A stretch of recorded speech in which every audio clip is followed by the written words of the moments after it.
Welcome back, everybody. Another episode of the Vendetta Sports Media's NBA previews. Today, Matt and I will be talking about the Oklahoma City Thunder. Matt, it's going to be interesting. Thunder had a interesting season last year. Some young guys, as we were saying before we started this, it seems like 500 draft picks coming up for them over the next Yeah. 4 or 5 years. It's crazy. It's a good time to be a Thunder fan after all the recent struggles. It looks like they're on the back of getting up there, getting some good talent, young guys, building for the future. But what happened last season? Their over under last season, I want to say, was like 23 and a half. Yeah. And they blew past that in like February. Like they were, it was such a fun watch. And it's someone like, I'm a Heat fan. You can see the flag behind me. Maybe you can't. I'm a masochist sometimes when it comes to hoops. And like, I like teams who just make the opposing team like I like teams who are like a pain in the ass, and the Thunder were definitely a pain in the ass, in a good sense last season because they're always such a tough out. One of my favorite players to watch in basketball, and I think a guy who made a leap into being like a top 10-ish, top 15 player last year, Shai Gilgeous-Alexander. He's just an absurd talent. He's a generational slasher. He's phenomenal defensively. He's a very good orchestrator. He knows how to. He can score from all three levels whenever he wants to. Like he's such an unbelievable player to watch. Josh Giddey, I love watching him play as well. I mean, I felt like at times he was like a walking triple double, like in certain games, or at least a walking double double with what he can do. He even as like a second guy, he's a fairly good scorer, even though he has a little bit of a shaky outside shot. Um, Good rebounder, good passer. I think he has very good vision. I think his passing is precise. It's accurate. This team won, I think, 40 games last year, 40 and 42. They nearly made the playoffs after, again, having an over-wonder of 23 and a half, 24 and a half, that they just very clearly surpassed, and it wasn't even close.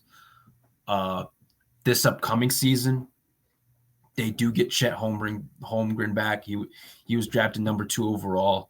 He didn't play a single game last year, and that kind of speaks to like how successful last year was for them. They didn't have their number 2 pick, and they still won 16 more games, 17 more games over expectation, at least heading into the season. They added Cason Wallace with the, I think, number, like it was a lottery pick. It was like top 10 pick, Yeah. number 10. And he is someone who I was very high on out of Kentucky. And he adds to that already loaded backcourt. Jalen Williams, not the center Jalen Williams, but the guard Jalen Williams was sensational last year. And so like this is just such a fun team. They added Davis Bertans in that kind of draft night trade with Dallas to, I think, get that number 10 pick. And so I don't know. I'm very much looking forward to watching this team play. They have so many fun young players. If I could even talk, that'd be great. But last year was an incredibly successful season for them, and I think they'll have possibly even a better one this season. Oh, yeah. I mean, I think everyone was surprised with how big of a step and a big of a jump Shai Gilgeous-Alexander took last year. Finished averaging 31 and a half points a game. I couldn't believe it when I saw him kind of just taking over games for this OKC team that seems like they were kind of finally getting their groove of things. Because, like I said earlier, it's been a rough recent few years, and he looked great. Josh Giddey's a mismatch from that 2 position. He's a 6'8" shooting guard, can rebound, can pass, can score at will. He's a mismatch for anybody. And I think one of the more underrated players, and this is a little biased because I went to Arizona State and saw him while I was there, but Luguentz Dort. He's slowly turning himself into an elite defender in the NBA. Maybe elite's a little too strong of a word, but a He's a good strong one. defender. Yeah. Very good. Offensive game has its issues at times, but when you have Giddey and Shai doing what they need, you don't need a third crazy scorer. You just need someone who can get buckets as he needs to, help space the floor, and get stops on defense, which I think he fits in perfectly there. I'm excited for Chet. Chet's my obviously there's Victor Wembanyama, Scoot Henderson, Brandon Miller. Chet's my pick for rookie of the year this year. Okay, elaborate. I just think I'm was kind of against. I didn't think he was going to be very good. I thought he was going to be injured like we saw last year. But now I have some feeling that I think with all the players around him at OKC, it's not going to be like a Victor situation in San Antonio where he's going to be the number one. He's going to be the go-to guy. They're going to rely on him to get a lot of buckets. It's not like they necessarily need Chet to score. He's going to find his stuff because he's 7'3" and can shoot the three ball at times, but Shea's going to be drawing double teams. Josh Giddey's going to be drawing double teams at times. Chet's going to be there, and I think his numbers are going to be a reflection of that, of him being in the right place at the right time with the right pairings on the floor, that his numbers are going to be pretty solid. And I do think he'll play 60, 70 games this year. Knock on wood, it's true, but I think there will be some resting stuff, some load management, as the NBA is calling it at the moment, just because he did suffer that injury before his rookie year, and you don't want to see someone's career end because of all that stuff. But I do think that Chet's my rookie of the year pick. I think he'll take a big step and show that he can play at the NBA level. My big question for him, obviously, he was a skinnier guy. I think he's put on some muscle mass this offseason and this past season, but that was my concern, is how's he going to fare against the Rudy Gobert, Karl Anthony Towns, Jokic, even Nurkic, who they have to play 4 times each. There's some strong centers in the Northwest Division. Yeah, I have that. I mean, I have that question too, is like how he'll hold up. I mean, the thing that Oklahoma City's been lacking for all these years is like a legitimate center or like a legitimate big. And maybe I think Jalen Williams, the center Jalen Williams just got hurt, but maybe at certain times this season they experiment with I don't know who would be the 5 just hypothetically, but like maybe they would experiment with Chet at the 4 and just to take some load off him physically. But I'm very excited for him too this season. He to everything that you said, like he was a phenomenal defender in college. And even with like the frame, I think he's filled out a little bit, but like even with the frame, he was still an excellent shot blocker, an excellent help side defender. He's pretty nimble with his feet for someone of his size. And so I'm expecting all of that to carry over into the pros. But I think it was a Lisfranc injury that he got hurt by. That's not something that I feel like that you don't want something like that to spike up again. And I don't really know how you injure your Lisfranc, but I don't know how you injure most things, but because I'm not a doctor, I don't know anything about that stuff. But you don't want something like that for a guy of his size, a guy of that frame, a guy who's going to be having to move his feet a lot, because like defensively, when they put him in the pick and roll, when they put him in the drop, when they put him, like, I wonder just how his movements are this year compared to where it was in college, and like how he continues to grow with that. Because obviously when you have a lower body injury, when you're that size and your season's over because of it, then that's something that you don't want to re-aggravate, or you don't want that to continue to happen, whether it's the Lisfranc, whether it's something else. So I guess that's my biggest question with him. But like the Dort, I think, has become like a little underrated with like just as a player, not even defensively or offensively, but just as a player. Like, it feels like we haven't talked about him much over the last 2 years. And maybe that's because he's taken a little bit of a step back from what he did in the bubble, because he was really good, especially in that Rocket series. But like, where do you think this team ends up this year? I could see them possibly even making the playoffs, because I know we spoke about New Orleans earlier, and I think they're taking a step back. I think OKC's taking a step forward, and with it being They finished just outside a year ago, finished in that 9 seed, ended up losing that first game or second game. Yeah. Oh, They lost to Minnesota, I think. lost Yeah. to Minnesota, which that was a close game. They lost. Well, no, it wasn't. What am I talking about? It was the first game against New Orleans that was close. Got blown out there.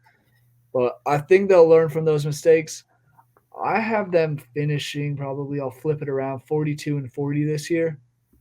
Okay. I think in a perfect world, all things go accordingly. I could see them finishing probably second in that Northwest Division, flip flopping with Minnesota. I thought you were going to say second in the West. I was like, what? Yep. Nuggets finish first in the West. OKC finishes second. Aggregate it. Aggregate it. Aggregate it. No, but I mean, ceiling wise, I think high ceiling this year. I could see him as maybe a 5 or a 6 seed, maybe, but that's high ceiling. Realistically, I think they'll finish 7 or 8, get through the play in, and probably be bounced in the first round. But hey, any playoff experience for them would be good at this point, considering they gained 9 draft picks this off season. Whether it's for this year, 3 years down the road, 5 years down the road. It's got to be more than that. Getting 9 more picks this past offseason is absurd. Just adds to their already insane load. And this is going to be a fun team to watch for years to come. I don't want to float this in the air because I don't think they're there yet. But I remember I was talking about this with a friend the other day. And I was like, within the next 2 or 3 years, this team is going to make like a holy bleep consolidation trade for someone big. And it's going to, I don't know who that is. I like that. I don't know who that is. But like with how much draft capital they have, something has to give at some point. And so it's like, maybe they, again, I'm just speaking this into the air. I'm not saying this will actually happen, what I think will happen, but like maybe they finish 5th or 6th in the West. Something happens next off season. And maybe they call up Daryl Morey and like, hey, what about Joel Embiid? Or something like that. Like maybe they like not the next one per se, but like because we make the joke all the time that like there's an unhappy NBA star like every 6 months to a year. Yeah. Like that's just something that happens, and like that's just the league. That's just how the league is, for better or worse. I don't always love it, but that's just how it is sometimes. But like maybe they call up someone. They're like, yo, like we'll give you player X, player Y, and like 3 first-round picks because we have a shit ton of them. I'm looking at it right now. They have 10. Potentially, they could have 10 first-round picks in the next 3 drafts. Like that's like you're not going to use all of those. At least you're not going to. Like either you're going to trade out and acquire more draft capital in those future years, or you're going to trade up in a draft, or you're just going to trade them away for a better player. Like that's just ultimately what's going to happen with them. So like maybe I think like, I don't think they're there yet. I don't think they need to like push all the chips to the table yet, but like maybe within the next 2 or 3 years, maybe there's like a consolidation trade where it's like, oh, holy shit. Like this team just vaulted their way up the West standings in a very deep conference. Like they got like a number 2 or maybe even another number 1 next to Shai Gilgeous-Alexander. I don't know. I'm floating in the air. It's a theory. It's something that could happen. I'm thinking out loud here when I'm saying this, but I honestly really like that take and that prediction. Is why not? What are you going to do with 10 draft picks? Right, exactly. Like that's 10 guys and then trade them away. You need for more picks. I wouldn't be surprised if we do see some big star go there. It's a young, exciting team with a lot of talent that a veteran player could go in, fit in, be that one veteran leader, but also as a star, it's like you're going to be not necessarily the guy because of Shai, but one of the guys there. Mm-hmm. And it's one of the things that you go out, depending on the player, you go out and get, say, like even an Embiid because you brought him up. that suddenly brings the Thunder, in my opinion, from that 7 to 10 range to even that 3, 4, 5 range. Right. That's exactly One, why they would one pick do up something like in that. one move because that's could change the whole thing and make the West even more insane than it already is. Yeah. I mean, that's something I'm not saying, again, I'm not saying that will happen. I'm just saying that's something that It could. is on the table. I It's wouldn't on be the table. surprised one bit if that does happen. Now, hadn't put too much thought into it, but now I'm like, oh, yeah, that makes sense. And Because it's like you mentioned the 10 draft picks in the next 3 years. They have way more after that as well. oh yeah, And it's so it's not like they're gonna not be, like it just stops there. yeah, it's not gonna like it stops there. They're not gonna be like rid with draft capital for what I like. They're gonna have plenty of draft capital, and that's just the I GM mean, that Sam Presti is, and he's done a very good job. Like when he's not trading those picks, and when he's acquired, like when he's used them, the two Jalen Williams, the Case and Wallace. Like we haven't seen Case and Wallace yet, but I think he's going to be a good NBA player. Like the Isaiah Joes of the like these, they have gotten guys who have contributed, like Trey Mann, Aaron Wiggins. Like they have guys who have bought in, and that's also just a testament to Mark Daigneault, who I think is one of the best head coaches in the league. If I'm being completely honest, I don't think that's it's a little bit of a crazy take when you look at it on the surface, but like look at his body of work and what he's done so far with this team and what he's gotten out of some of these guys. Like he might be like a top 5, top 10 coach in this league, if I'm being completely honest. Because like there's plenty of buy-in there, no matter who has walked in that door and walked out. At least guys who have played and who haven't like just been there for for like Al Horford, like guys who have been there and like given you like game, like this young talent who have given you games. Like there's been plenty of buy-in everywhere. And so like if they do continue using these picks with their development and with their scouting, like nothing's suggested that it's going to end up poorly there, at least for the most part. And so, but they are a consolidation. Again, I want to float this in the air because we're previewing this season and not like 3 seasons from now, but like they could be a team that makes a consolidation trade. But in terms of like what I think will happen this year, I think they're probably around. I mean, in my preview, I had them. I had them 43 and 39. I'm like, I think I changed my mind though when I did that a few different times. Okay. I think they're around 43, 44, 45 wins. This team was a very popular team. If you just look at like the national consensus of it, of like a team that will take not obviously not a bigger leap, but like will take another leap and be like a 46, 7, 8 win team, which I don't think they're there yet. And they're just the team that everyone loves, including myself. And so like yeah, they're just fun. They're fun. They're fun as hell. Do you have anything else to add? I mean, just one more thing from my end.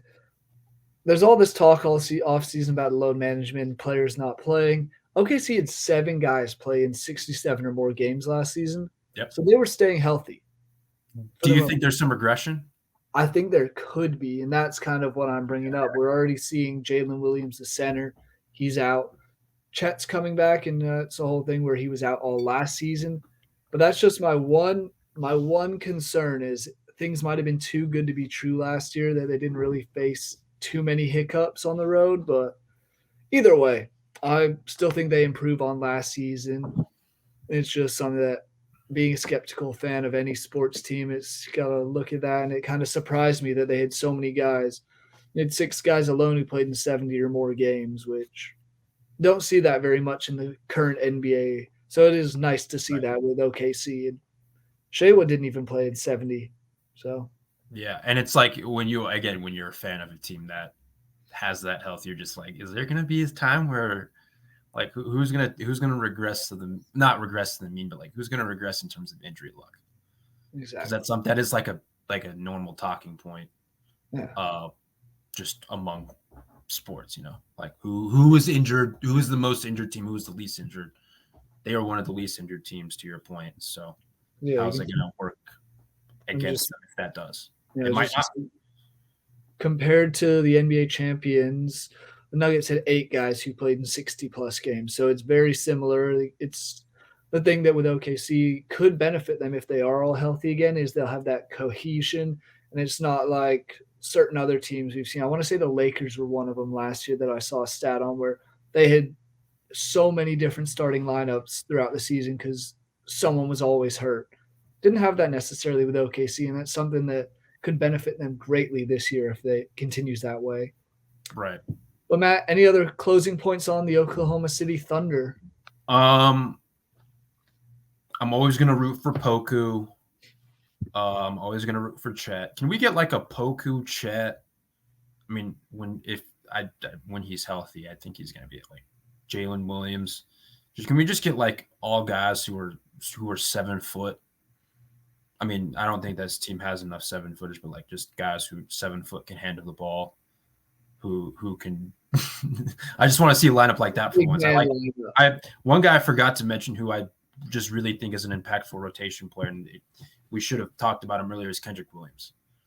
And he's a guy who, like, the last 2 or 3 years, I was always wondering if like they were going to sell on him, like not sell high, but like they were always going to flip him to a contender, because Kendrick Williams is a guy who just an incredibly ridiculous motor on both ends of the floor, and a guy who could instantly impact a playoff team.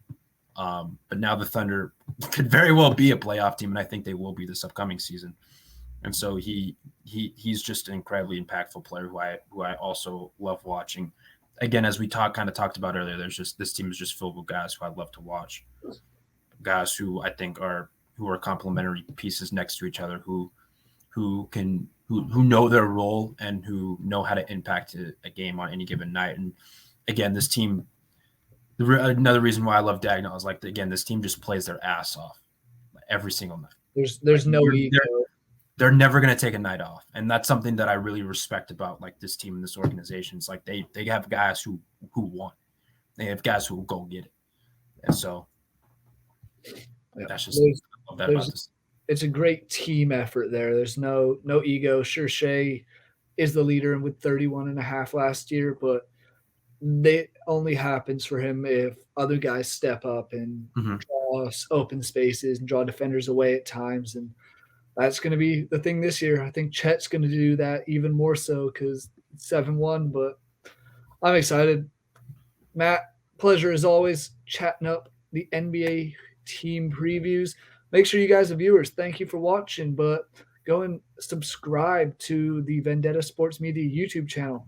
Check out all other of the 30 NBA team previews that we're doing at the moment, whether it's on YouTube or the vendettasportsmedia.com website. We have all the written previews going up there as well. Stay tuned for all of our NBA coverage throughout the year. Thank you and have a good one.